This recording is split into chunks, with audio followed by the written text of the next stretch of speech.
Welcome to Penrose Learning, where we make understanding easy. You can't enable Apple's Back Tap on a 7 Plus because the feature needs newer hardware. Instead, start by opening Settings and go to Accessibility, then Assistive Touch. Once there, enable Assistive Touch so you have an on-screen control you can map.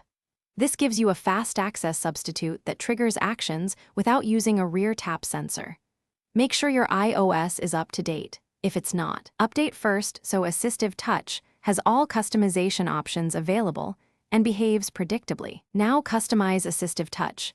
Tap Customize top-level menu and add the actions you want quickly, like Home, Siri, or a shortcut.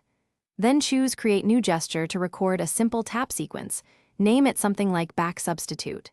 Next, set single tap or double tap under Assistive Touch gestures to call that custom gesture or a shortcut you created in Shortcuts. This maps a quick, repeatable on-screen control that functions like a back tap surrogate when you need it. Finish by adding Assistive Touch to the Accessibility shortcut, Settings Accessibility shortcut, so triple-clicking the Home button instantly shows or hides it. Position the floating button at an edge that won't interfere with apps. Test the single/double tap actions and refine the custom gesture sensitivity if needed.